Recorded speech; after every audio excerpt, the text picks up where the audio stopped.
श्री सत्यनारायण व्रत कथा चतुर्थोऽध्यायः।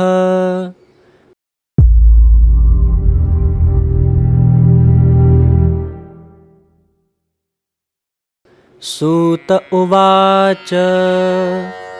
प्रचुरं धनमादाय स्वर्णालङ्काररत्नवत् नौकायासौ स्वकसाधुः पुरं गन्तुमुपाक्रमत्। समाराधने हि सत्यनारायणस्य द्वेऽपि ते तज्ज्योतिर्ज्वालने लीलावते कलावत्यौ सदा। सूत जी कहने लगे, अब वह साधु वैश्य बहुत सा सोना, जवाहरात और धन लेकर नाव द्वारा अपने नगर को चल दिया। उधर लीलावती और कलावती भी भगवान श्री सत्यनारायण की समुचित रीति से उपासना करने लगी। अयापयतामत्न्यते भक्तिभावपुरस्सरं कल्याणस्य कामनया स्वसमयमथापि च परीक्ष्यते भगवता मानवानां हि कर्मसु यदस्ते वास्तविकता वास्तविकत्वमेवा छद्मान्वितो न भीष्टश्व शुद्धिष्वाति प्रियः प्रभोः सदा विशुद्धभावेन प्रीणाति जगदीश्वरः। उनका अधिकांश समय धर्म और परोपकार के कार्यों में ही लगता था और वे हृदय से सत्यव्रत का पालन कर रही थी। भगवान हमेशा मनुष्यों के कर्मों की परीक्षा किया करते हैं कि इसके विचारों में कुछ सच्चाई है या कोरा नकलीपन ही है। कपटी और झूठा मनुष्य भगवान को कभी स्वीकार नहीं होता। वे तो सच्चे व्यक्ति से ही प्रेम रखते हैं।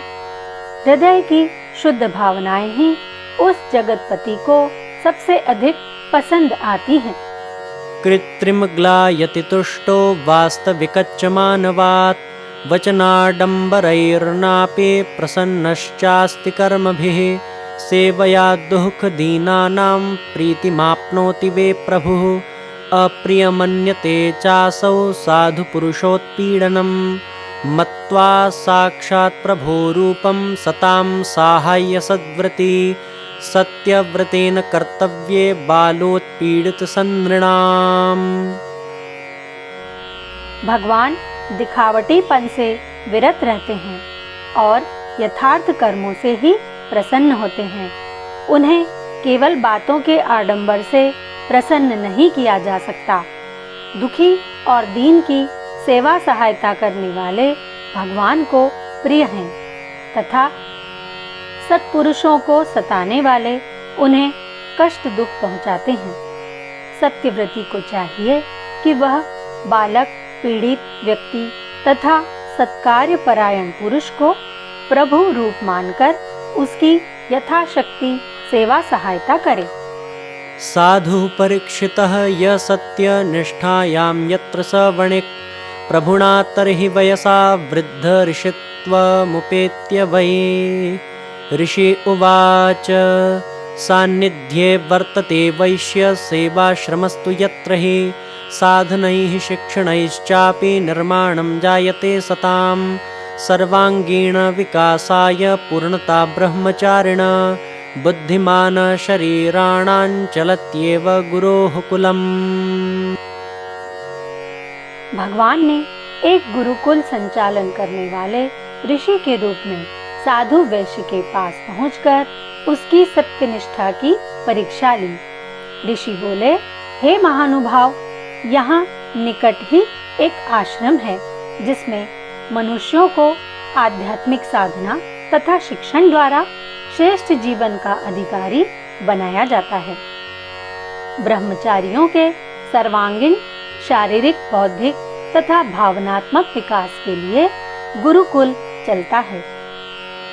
वानप्रस्थाश्च शिक्ष्यन्ते बहुशः सन्तु ते क्षमाः साधनायाः सशिक्षाभिः लोकसेवात्मश्रेयसे रचनात्मककार्येषु ज्ञानस्य चेह प्रसृतौ समाजसेविनां कृते क्रियते मार्गदर्शनं यत्नेनैव विधीयते सत्यधर्मस्य पालनं कर्तु जनोन्नतिं चात्र समुच्चस्तरमास्मिकम्। वानप्रस्थों में साधना, स्वाध्याय, शिक्षण तथा अभ्यास द्वारा लोक मंगल एवं आत्म कल्याण कर सकने एवं रचनात्मक कार्यों का मार्गदर्शन और प्रशिक्षण एवं सहयोग भी यहाँ से उपलब्ध होता है। समाज को समुन्नत बनाने तथा मनुष्यों का आत्मिक स्तर ऊंचा उठाने में इस आश्रम का बहुत महत्वपूर्ण योगदान रहता है। त्वं सत्यस्य वृते श्रुतं श्रद्धान्वितमिति सत्कार्येषु धनं योज्यं विधिरेष सुसंस्कृताम्।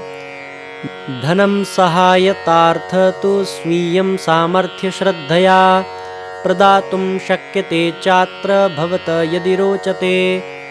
प्रदर्शितं च वैश्येन कार्पण्य पुनरेव तत् धर्मार्थमपि लाभश्च च तु स्वल्पीकृतः खलु। सत्कार्यों में सुसंस्कारी तथा श्रद्धा युक्त धन ही लगाने का नियम है। हमने सुना है कि आप सत्यव्रत की पालन करने वाले हैं, अतः आप चाहें तो अपनी सामर्थ्य और श्रद्धा के अनुसार इस आश्रम के कार्यों के संचालन हेतु स्वेच्छा से सहयोग दे सकते हैं। किंतु साधु वैश्य पुनः लोभ के वशीभूत हो गया। धर्म कार्यों के लिए भी उसका अर्थ मोह बाधक बन गया। निषेधो विहितस्तेन विस्पष्टवचनस्तदा अदूरदर्शितत्वेन ह्यविचिन्त्य परम्परां। सत्यहीन धनस्यापि लोभो मज्जयति नरं कोपस्य भाजनं जातो वैश्यस्तुच्छधिया प्रभो। भूवा दुर्घटनाग्रस्ता नौका भग्ना ह्यभूत्तदा प्रयासैर्नाविकानां च सजायो रक्षितोऽभवत्। उसने ऋषि को सहायता देने से स्पष्ट इनकार कर दिया और अपनी अदूरदर्शिता के कारण पिछले प्रसंगों को एकदम भुला दिया। लोभ और अदूरदर्शिता मनुष्य को डुबो ही देते हैं। साधु वैश्य अपनी तुच्छ बुद्धि के कारण भगवान का कोप भाजन बन गया। उसकी नौका दुर्घटनाग्रस्त होकर समस्त धन सहित डूब गई। नाविकों के प्रयासों से साधु वैश्य दामाद सहित किसी प्रकार बच गया। धनेनं दुर्मदान्धानां सा नेत्रोन्मीलनाय हि अस्तीति चोच्यते लोके विपत्तिः परमाञ्जनम्। तदा तेन प्रतिज्ञातं दृष्टं तज्जीवने पुनः अपेक्षितोपयोगाच्च देयमतिरिक्तं धनम्। ऋषितमेव सम्प्राप्तो ज्ञात्वा वैश्यः स्वविस्मृतिं ज्ञापयन् स्वीय संकल्प याचिता तत्सहायता। कहा गया है कि धन के मद में जो विवेक की दृष्टि से अंधा हो गया हो, ऐसे व्यक्ति के लिए विपत्ति अंजन का काम करती है। साधु वैश्य को भी अपनी भूल का ध्यान हुआ और उसने संकल्प किया कि अपनी आवश्यकता पूर्ति से जो धन बचेगा वह सबका सब सत्य पालन और प्रचार में लगाया जाएगा। वह उन्हीं ऋषि के पास पहुंचा, अपनी भूल स्वीकार की तथा अपना संकल्प बताकर सहायता मांगी। लोभाद सत्यमाश्रित्य त्यक्त्वान् पात्रता स्वयं न व्यर्थस्ते सुसंकल्पो भविष्यति न संशयः।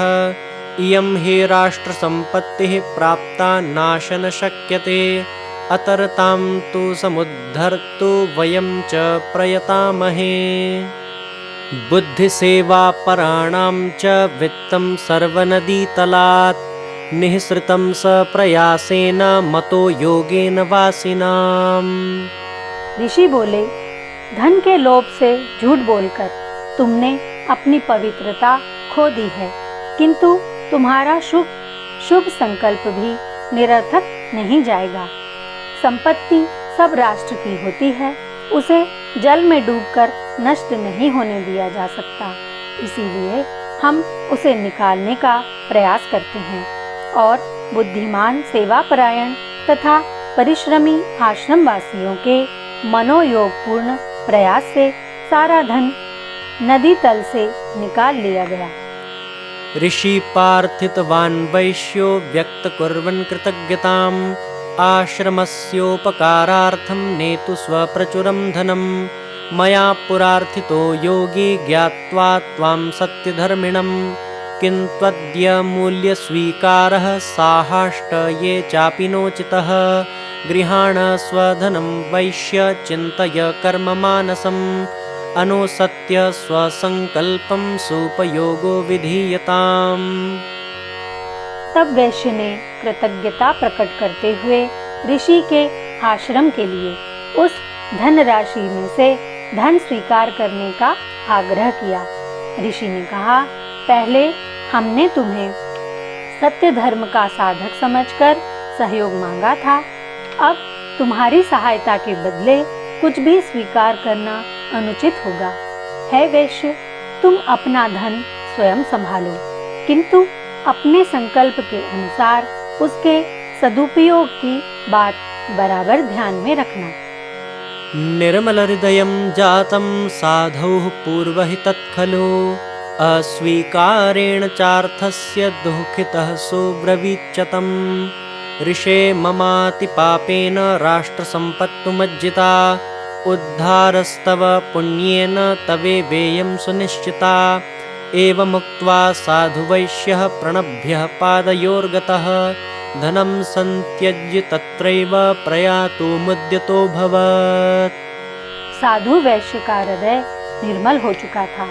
ऋषि द्वारा धन अस्वीकार किए जाने से वह अत्यंत दुखी होकर बोला, हे ऋषिवर, मेरे पाप कर्मों ने तो राष्ट्र की इस संपत्ति को डुबो दिया था। आप सबके पुण्य ने इसे पुनः उबारा है, इसलिए यह सब धन आपका ही है, मेरा नहीं। ऐसा कहकर ऋषि के चरणों में प्रणाम करके वह सारा धन वहीं छोड़कर चलने को उद्यत हो गया। ऋषिस्तदा प्रहृष्टो भूदालोक्य श्रुतभावनां तत्कालापेक्षया किञ्चित् स्वीकृतमाश्रमस्य तत् कृत्वा संरक्षकं शेष निजस्याज्ञापितो हि सः वर्धयितुं तद्व्यापारैश्चोपवतुं सुकर्मसु प्रभुक्ते वदृशेर्वाक्यं कृत्वा शिरसि श्रद्धया गृहं पुनः प्रयातः स जमात्रा सह हर्षितः। ऋषि उसकी पवित्र भावना का प्रमाण पाकर संतुष्ट हुए और आश्रम की तात्कालिक आवश्यकता के अनुसार कुछ धन उन्होंने स्वीकार कर लिया। उन्होंने साधु को आज्ञा दी कि शेष धन को वह राष्ट्र की धरोहर माने तथा उसका संरक्षक बनकर व्यापार द्वारा उसे बढ़ाने और राष्ट्रहित में लगाते रहने का क्रम अपनाए। वैश्य ने ऋषि वचन को भगवान का आदेश मानकर शिरोधार्य किया तथा दामाद सहित घर लौट गया।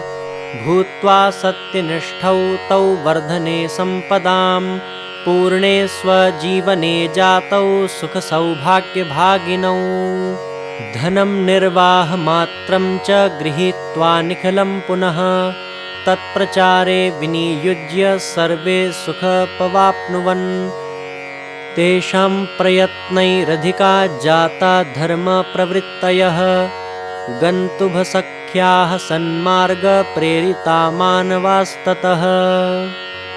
उसके बाद वे जीवन भर निष्ठापूर्वक सत्यव्रती बने रहकर समाज की समृद्धि बढ़ाते रहे तथा स्वयं भी सुख, यश और पुण्य के भागी बने।